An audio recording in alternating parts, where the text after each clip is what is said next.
Debemos aprender a abrir más la mente hacia adentro, pero sin cerrarla a las cosas de afuera, de modo que vaya descubriendo gradualmente esa fuerza, el impulso que nos hace actuar.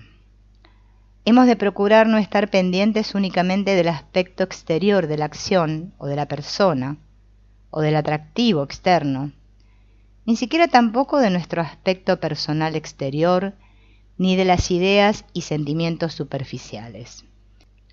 Hay que aprender a percibir esa fuerza que reside tras la idea superficial, tras el sentimiento, el impulso y el movimiento. Si aprendemos a mantener despierta la atención, mientras actuamos, podremos ir remontando la corriente de esta fuerza, de este río que emana de nuestro interior, y la remontaremos hasta llegar a descubrir su energía primordial, su origen. Esto es el centro de nuestro ser.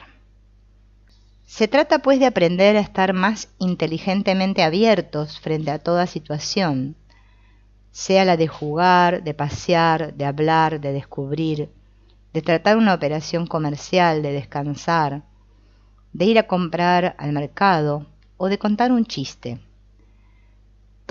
Todo sale del centro. Todo puede servir de ayuda inestimable para llegar a ese centro. Solo requiere que no estemos soñando, que nos detengamos en el hecho superficial del fenómeno, que busquemos, que intentemos percibirnos más a nosotros mismos, que averigüemos lo que realmente somos, qué hay detrás de eso que sentimos, de eso que pensamos, de eso que hacemos. Aprendamos a percibir más desde dentro. Es cuestión de apertura interior, de relajación de la mente, de abrir el corazón y de mantener al mismo tiempo la mente bien lúcida y la atención bien despierta.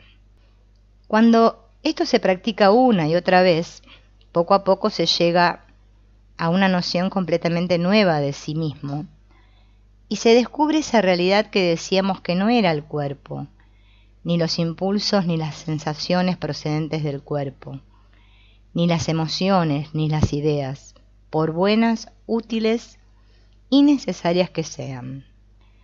Esa realidad que es el eje, el centro de nuestro ser, y que está más allá, más adentro de todo fenómeno, pero de la cual surge lo que llamamos impulsos, sentimientos, ideas y acciones. Este descubrimiento se hace no por deducción, no por especulación, sino por experiencia directa e inmediata. Cada vez va uno sintiéndose más a sí mismo, pero es este un sí mismo que no es emoción, no es idea, no es sensación. Es sencillamente plenitud de fuerza, plenitud de ser, plenitud de discernimiento y de verdad intuitiva. A través de una entrega total a la acción y de una apertura total en el acto de entrega, descubrir lo que hay detrás.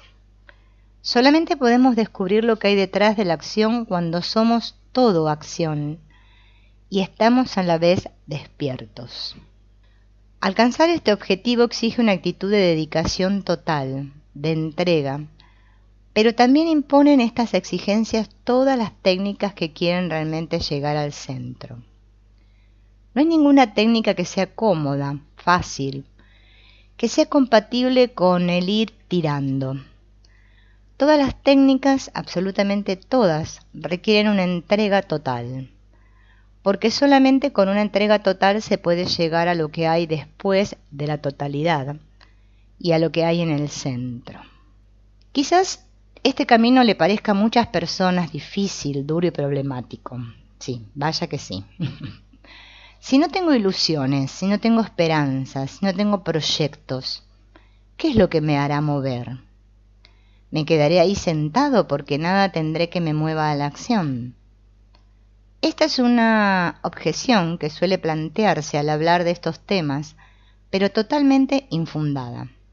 Cuando aprendemos a vivir de esta manera, centrándonos en la acción y viviendo la vida de un modo más directo, más abierto, es cierto que perderá su fuerza todo lo que era estímulo compensatorio del yo. ¿Se acuerdan que ayer hablamos de esta idea de compensación que tenemos todos interna? Nosotros tenemos esta idea de compensación porque el equilibrio es una ley natural, la armonía, ¿no? Podríamos decir. Bueno, la unidad también, podríamos decir. Cada vez que yo me siento que me falta algo, o sea, me siento en desequilibrio, o podríamos decir en conflicto, ¿no? Son palabras sinónimas en este caso, ¿no? Tengo que compensar. Hay un mecanismo interno que me lleva a buscar ese equilibrio. Y ese es el problema, ¿no? Porque busco estímulos externos para compensar esta falta de equilibrio. Eso es lo que hacemos todos. Por lo tanto, muchas cosas que antes nos atraían dejarán ahora de hacerlo. Y muchas cosas que antes temíamos se nos presentarán ahora de un modo natural, con un claro atractivo interior. Y esto yo creo que todos lo hemos podido comprobar, por más que haga poco tiempo, aparentemente, o mucho que estamos en este tipo de prácticas, que es cierto que muchas cosas que antes nos atraían nos dejaron de atraer, y cosas que antes le teníamos mucho miedo, ya dejamos de tenerles tanto miedo. Eso es un indicativo de que el trabajo está funcionando, ¿no? Fallarán muchos estímulos, sí, pero ¿acaso quedaremos inertes, apáticos o siquiera disminuidos? No, de ninguna manera. Porque la idea del ego, o del yo separado, o del yo falso, es pintarnos que ahora, ¿no? Como que quedé disminuido, como esa apatía, ¿no? Porque la vida, por definición, es impulso, es energía, es dinamismo, y entonces la viviremos de un modo directo, inmediato, sin interferencias, sin trampas. Viviremos de modo espontáneo, natural, y por lo tanto tendremos constantemente en nuestro interior impulsos sanos de todo orden, impulsos correctos en todos los niveles de la personalidad. El organismo continuará funcionando, pero funcionará no por glotonería, no por el capricho de compensarse con comida, esto es, en busca de una satisfacción que halague el paladar, como contrapartida de una insatisfacción, de un disgusto o de una tristeza, sino que funcionará de un modo sano, directo, según las necesidades reales del organismo. La vida afectiva funcionará también de un modo directo. Buscará esta sintonía, este contacto, esta comprensión, esta participación afectiva con los demás, pero sin necesidad de utilizar a los demás como apoyo, que ese es el otro problema que tenemos. Por eso me pareció interesante que veamos estos capítulos especialmente, que son los que tratan sobre las relaciones especiales, porque toda nuestra dificultad estriba ahí, en las relaciones. Por el hecho de vivir centrado y de vivir con plenitud, ya no dependeremos de los demás, y al no depender de los demás, estaremos capacitados para tratarlos con auténtica amistad, con auténtica imparcialidad y justicia. Mientras dependamos interiormente de los otros para afirmar o negar nuestro yo, estaremos siempre en constante regateo con ellos, buscando siempre componendas, consciente o inconscientemente. Nuestro trato con los demás no podrá ser nunca auténtico, sincero, amistoso, puesto que siempre subyacerá en él un estado latente de violencia. La mente funcionará de un modo sereno, de un modo objetivo y de acuerdo con su verdadera capacidad. Nuestra proyección en el mundo surgirá de un modo natural, por medio de actitudes verdaderas, no por medio de ideas artificiosamente prefabricadas, no por lo que nos hayan dicho o sugerido que hemos de pensar o creer, sino Esto tiene que llegar por la comprensión que alcanzaremos a tener directamente de las cosas, por esa evidencia que se consigue al vivir todas las situaciones con la mente abierta, y sobre todo por la intuición superior que viene a iluminar desde una perspectiva trascendente las verdades que descubre la mente concreta y las ajusta en su verdadero sentido. Pero también con entera libertad, sin confundir nunca nuestro verdadero ser, nuestro verdadero yo espiritual, con ninguno de sus procesos ni ninguna de sus creaciones. En las diversas esferas de la existencia cotidiana este cambio interior se reflejará de múltiples maneras.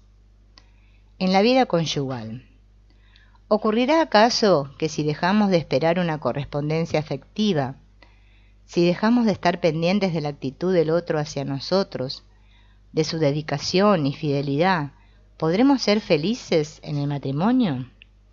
Y por mucho que esto suene extraño y hasta utópico a nuestra mentalidad habitual, ese es el único modo de ser realmente feliz. Aprender a amar al cónyuge por las buenas, sin condiciones, sin reglamentos, sin contratos. Amamos al otro sencillamente porque somos amor, porque esta es la expresión natural de nosotros mismos, y no porque a cambio el otro nos dé su amor, su cariño, su fidelidad, sus atenciones y una consideración, etcétera, etcétera, etcétera.